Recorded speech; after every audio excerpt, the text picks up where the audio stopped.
నిర్మాణం చేసి ఢిల్లీ నుంచి ప్రధానమంత్రి వస్తే ఆ ప్రారంభోత్సవ కార్యక్రమానికి ముఖ్యమంత్రి రాడు. వరంగల్లో కోచ్ ఫ్యాక్టరీకి శంకుస్థాపన చేయడం కోసం నరేంద్ర మోడీ గారు ఢిల్లీ నుంచి వరంగల్కి వస్తే దానికి ముఖ్యమంత్రి రాడు. సికింద్రాబాద్ రైల్వే స్టేషన్ 720 కోట్ల రూపాయలతో అద్భుతంగా ఎయిర్పోర్ట్ లాగా కట్టాలని చెప్పి భూమి పూజ కోసం ప్రధానమంత్రి గారు ఢిల్లీ నుంచి వస్తే దానికి ముఖ్యమంత్రి రాడు. ఎంఎంటీఎస్ సెకండ్ ఫేజ్ ప్రారంభోత్సవానికి ప్రధానమంత్రి గారు ఢిల్లీ నుంచి వస్తే దానికి ముఖ్యమంత్రి రాడు. ఈ రకంగా ఈ రాష్ట్రం ఎందుకు దివాలా తీసిందో, ఈ రాష్ట్రం తప్పుడు నిర్ణయాల కారణంగా ఏ రకంగా తెలంగాణ రాష్ట్రానికి అన్యాయం చేశారో ఈ రెండు పార్టీల వాళ్ళు కొన్ని ఉదాహరణలు మాత్రమే చెప్పారు. అందుకే భారతీయ జనతా పార్టీ కార్యకర్తలుగా, సోషల్ మీడియా వారియర్స్ గా నేను మీ అందరినీ కోరుతా ఉన్నాను, ఈ రెండు పార్టీలకు వైఫల్యాన్ని సమర్థవంతంగా ప్రజల ముందు పెట్టాలి. నరేంద్ర మోడీ గారి నాయకత్వంలో కేంద్ర ప్రభుత్వం చేపట్టినటువంటి అనేక రకాల సంక్షేమ కార్యక్రమాలను, అభివృద్ధి కార్యక్రమాలను, నీతివంతమైనటువంటి పాలనను, సమర్థవంతమైనటువంటి పాలనను మరింత ప్రజల మధ్యలో తీసుకెళ్లేటువంటి ప్రయత్నం చేయాలి. ఒక్కసారి ఊహించుకోండి, కరోనా లాంటి సమయంలో ఏ రకంగా జరిగిందో చాలా మంది చెప్పేవారు. కరోనా భారతదేశానికి వస్తే 50 కోట్ల మంది చనిపోతారో, ఎంతమంది చనిపోతారో తెలియదన్నారు. కానీ నరేంద్ర మోడీ గారి నాయకత్వంలో ఆ రోజు కరోనా సమయంలో కూడా ఎన్నడూ లేని విధంగా వ్యాక్సిన్ కనుగొని దేశంలో ఉన్నటువంటి ప్రజలందరికీ 140 కోట్ల మంది ప్రజలకు, కొందరికి 2 సార్లు, ముందుకు వచ్చినటువంటి వాళ్ళకు 3 సార్లు కూడా సమర్థవంతంగా ఉచితంగా వ్యాక్సిన్ ఇచ్చి కరోనా నుంచి దేశాన్ని కాపాడినటువంటి ఒక సమర్థవంతమైనటువంటి నాయకుడు నరేంద్ర మోడీ గారిని సందర్భంగా మన దేశంలో ఉగ్రవాద కార్యక్రమాలు జరిగితే భారత ప్రభుత్వం ఏ రోజు కూడా స్పందించలేదు. అనేక హైదరాబాద్ నగరంలో సహా సెక్రటరీ ఎదురుగా ఉన్నటువంటి లుంబిని పార్కులో కానీ, మన పక్కన ఉన్నటువంటి కోటిలోని గోకుల్ చాట్ బండార్లో కానీ, దిల్సుఖ్ నగర్ లో సాయిబాబా మందిర్ కానీ, హైదరాబాద్ కార్పొరేటర్ యువమోర్చా అధ్యక్షుడు నందరాజ్ గౌడ్ హత్య కానీ, విహెచ్పి నాయకుడు పాపయ్య గౌడ్ హత్య కానీ, యువమోర్చా నాయకుడు బాలరాజ్ యాదవ్ కానీ, ఆర్ఎస్ఎస్ కార్యకర్త దేవేందర్ కానీ, ఐపీఎస్ ఆఫీసర్ కృష్ణ ప్రసాద్ కానీ, అనేక మంది మన హైదరాబాద్ నగరంలో మన కళ్ళ ముందు పాకిస్తాన్ వాళ్ళు అతి క్రూరంగా హత్య చేయడం జరిగింది. బాంబేలో 7 ట్రైన్లు నడుస్తా ఉంటే ఒకే సమయంలో పేర్చి 100 మందిని పుట్టబెట్టుకున్నారు. సుమారు ఒకటి కాదు, ఈ నగరం ఆ నగరం కాదు, కాంగ్రెస్ పార్టీ హయాంలో అన్ని నగరాలలో కూడా కాశ్మీర్ నుంచి కన్యాకుమారి వరకు, అటక్ నుంచి కటక్ వరకు పాకిస్తాన్ ఉగ్రవాద కార్యక్రమాలతో వేలాది మంది బలిదానం అవుతా ఉంటే ఏ రోజు కూడా స్పందించిన పాపన కాంగ్రెస్ పార్టీ పోలేదు. నరేంద్ర మోడీ గారు ప్రధానమంత్రి అయిన తర్వాత మొదటిసారి పఠాన్కోట్ లో పాకిస్తాన్ ఉగ్రవాదులు భారత సైన్యం మీద దాడి చేస్తే సర్జికల్ స్ట్రైక్ లో పాకిస్తాన్ భూభాగంలోకి గుసాయించి మన సైనికులు ప్రతీకారం తెచ్చుకున్న విషయానికి సందర్భంగా రెండోసారి పుల్వామాలో సిఆర్పిఎఫ్ జవాన్ల కాన్వాయ్ మీద అటాక్ చేసి 40 మంది మన యొక్క సిఆర్పిఎఫ్ జవాన్లను బలి తీసుకుంటే ఎయిర్ స్ట్రైక్ పేరు మీద ఏ రకంగా పాకిస్తాన్ భూభాగంలోకి వెళ్ళి మనం ఉగ్రవాద స్థావరాలను ధ్వంసం చేశాం. మనం మొన్న బెల్గామ్ లో 26 మంది పర్యాటకుల మీద దాడి చేస్తే ఆపరేషన్ సింధూర్ పేరు మీద ఏ రకంగా దాడి చేసి మనం చేస్తాం.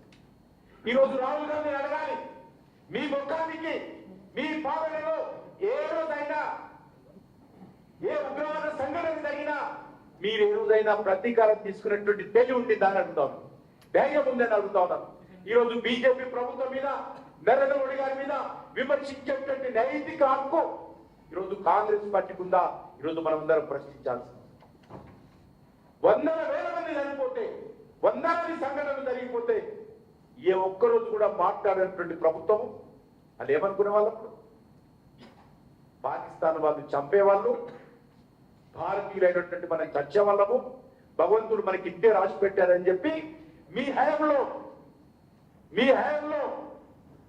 సర్దుకొని బతికేటువంటి వాళ్ళము. ఈరోజు మోడీ గారి నాయకత్వంలో ఒక్క బాంబు పేలితే 100 బాంబులు పేలుస్తున్నాం ఈరోజు పాకిస్తాన్ మీద. మీరు మమ్మల్ని విమర్శిస్తారా? మీరు మోడీ గారిని విమర్శిస్తారా? మీకు ఆ నైతిక హక్కు ఉందా? ఏ ఒక్క రోజైనా ఏ ఉగ్రవాద సంఘటన జరిగినా ఏ రోజైనా దాడి చేసిన ముఖమా మీది? మీకు ఆలోచన ఉందా? మీకు ధైర్యం ఉందా? కాబట్టి ఈరోజు రాహుల్ గాంధీ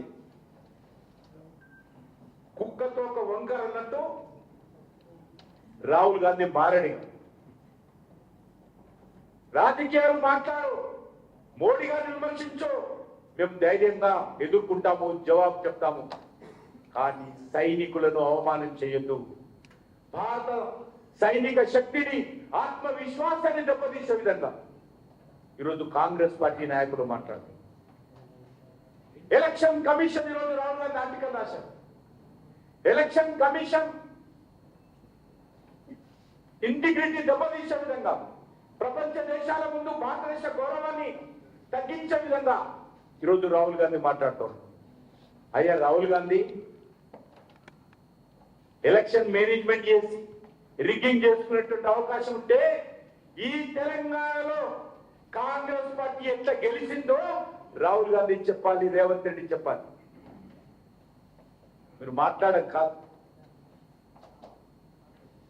మీకు 90 సీట్లకు పైగా పార్లమెంటులు ఏ రకంగా గెలిచారో చెప్పాల్సిన అవసరం ఉంది. మీ యొక్క వైఫల్యాలు, మీ యొక్క నాయకత్వ లోపాలు, మీ అసమర్థత, మీ కుటుంబ పాలన, మీ అవినీతి పాలన, మీ అక్రమాల పాలన, మీ చేతగానితనము, మీ కాంగ్రెస్ పార్టీ యొక్క పతనం అవుతూ ఉంటే, ప్రజల దృష్టిలో కాంగ్రెస్ పార్టీ రోజు రోజుకు దిగజారిపోతూ ఉంటే దాన్ని రిగ్గింగ్ అని, ఓటింగ్ మిషన్ లో పొరపాట్లని, ఎలక్షన్ మేనేజ్మెంట్ అని తప్పించుకునేటువంటి ప్రయత్నం చేస్తా ఉన్నాడు రాహుల్ గాంధీ. రాహుల్ గాంధీ ఉన్నన్ని రోజులు, రాహుల్ గాంధీ కాంగ్రెస్ పార్టీ నాయకుడుగా ఉన్నన్ని రోజులు భారతీయ జనతా పార్టీకి ప్రత్యామ్నాయం లేదు, భారతీయ జనతా పార్టీకి ఎదురు విషయం ఆయన అర్థం చేసుకోవాలి. ఇలాంటి ఒక అవగాహన లేనటువంటి వ్యక్తి, అవగాహన రహితమైనటువంటి వ్యక్తి కాంగ్రెస్ పార్టీ నాయకులు ఉన్నన్ని రోజులు కూడా భారతీయ జనతా పార్టీకి తిరుగులేదు. దేశ ప్రజలందరూ కూడా నరేంద్ర మోడీ గారి నాయకత్వంలో భారతీయ జనతా పార్టీ కమలంపు జెండా కింద ప్రజలు ఆశీర్వదించి నడుస్తారన్న విషయాన్ని మరొకసారి మనం చేస్తా ఉన్నాం. అందుకే ఈ 11 సంవత్సరాల పాలన కావచ్చు, తెలంగాణ రాష్ట్రంలో భారతీయ జనతా పార్టీ పట్ల, భారతీయ జనతా పార్టీకి సంబంధించినటువంటి అనేక విషయాలలో ఏదైతే తప్పుడు ప్రచారం చేయాలని కాంగ్రెస్, బీఆర్ఎస్ పార్టీ చేస్తా ఉన్నారో దీన్ని సమర్థవంతంగా ఎదుర్కొని పార్టీకి మరింత గ్రామ స్థాయిలో అన్ని వర్గాల ప్రజల్లో తీసుకెళ్లేటువంటి కార్యక్రమంలో, ఈ ఉద్యమంలో మీరందరూ కూడా కీలక పాత్ర పోషించాలని, ఆ దిశలో మీరందరూ ముందుకు రావాలని మీ అందరినీ కోరుకుంటూ, మరి మీరు చాలా కష్టపడి పనిచేస్తా ఉన్నారు. మన సోషల్ మీడియాకు మిగతా సోషల్ మీడియాకు తేడా ఉంది. మన సోషల్ మీడియా నిజమైనటువంటి వారియర్స్ వీళ్ళందరూ. సిద్ధాంతం కోసం, జెండా కోసం, నమ్మిన పార్టీ కోసం, అభివృద్ధి జరగాలని తెలంగాణ కోసం పనిచేస్తున్నటువంటి నిజమైనటువంటి వారియర్తో మీరందరూ ఈ సందర్భంగా మనిస్తారు. మనమేమో మిగతా పార్టీలలాగా మరి ఈరోజు మనం ఉద్యోగస్తులం కాదు. మిగతా పార్టీలలాగా ఈరోజు డబ్బులకు ఆశపడి పనిచేస్తున్నటువంటి వాళ్ళం కాదు. అవసరమైతే ప్రజల కోసం పోరాటం చేస్తామో, అవసరమైతే పార్టీ కోసం త్యాగాలు చేస్తాం అనేటువంటి ఆలోచనతో ముందుకొచ్చినటువంటి సోషల్ మీడియా భారతీయ జనతా పార్టీ సోషల్ మీడియా. కాబట్టి ఆ దిశలోనే మనము ముందుకెళ్లేటువంటి ప్రయత్నం చేయాలి. ఈరోజు తెలంగాణ రాష్ట్రంలో ఒక్క విషయం చెప్పి ముగిస్తాను. ఈ తెలంగాణ రాష్ట్రం అభివృద్ధి జరగాలంటే, ఈ కష్టాల నుంచి తెలంగాణ రాష్ట్రం బయటకు వెళ్ళాలంటే, ఈ అప్పుల రాష్ట్రం ఉన్నటువంటి తెలంగాణ బతికి బట్ట కట్టాలంటే, కొత్తగా ఏర్పడినటువంటి తెలంగాణ ఉద్యమకారులు, తెలంగాణ ప్రజల ఆకాంక్షలకు అనుగుణంగా అభివృద్ధి జరగాలంటే, గతంలో చూసినటువంటి బీఆర్ఎస్ పార్టీ, కాంగ్రెస్ పార్టీ రెండు పార్టీలకు వైఫల్యం చెందాయి. ఈ రెండు పార్టీలు కూడా మోసం చేశారు. తెలంగాణ ప్రజలకు ఇచ్చినటువంటి హామీలు, దళితులను ముఖ్యమంత్రి చేస్తానని కుర్చీలో కూర్చున్నటువంటి కేసీఆర్ గాని, నిరుద్యోగులకు జాబ్ క్యాలెండర్ పెట్టాను, నిరుద్యోగులకు 2500 రూపాయలు ప్రతి నెలకి ఇస్తానని అనేక రకాల 420 సబ్ గ్యారెంటీలు, 6 గ్యారెంటీలు ఇచ్చినటువంటి కాంగ్రెస్ పార్టీ గాని, ఈ రెండు పార్టీలు కూడా వైఫల్యం చెందాయి. ఈ తెలంగాణను రక్షించేటువంటి పార్టీ, ఈ తెలంగాణను రక్షించేటువంటి బాధ్యత, ఈ తెలంగాణ అభివృద్ధి చేసేటువంటి బాధ్యత ఈరోజు భారతీయ జనతా పార్టీ మాత్రమే తీసుకొని, ఖచ్చితంగా రానున్న రోజుల్లో భద్రాచలం నుంచి మరి నారాయణపేట వరకు అన్ని ప్రాంతాలలో,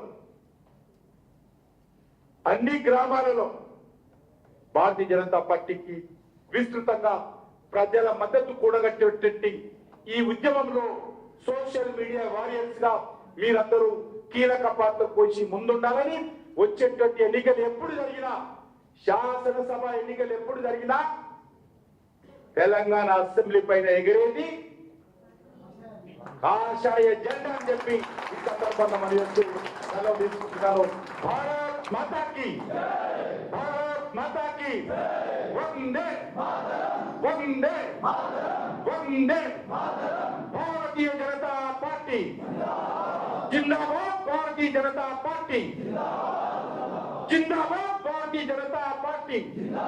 నరేంద్ర మోడీ గారి నాయకత్వం, నరేంద్ర మోడీ గారి నాయకత్వం, నరేంద్ర మోడీ గారి నాయకత్వం. భారత్ మాతాకి, భారత్ మాతాకి. Please subscribe to the channel and download the Politicos app from the links in the description.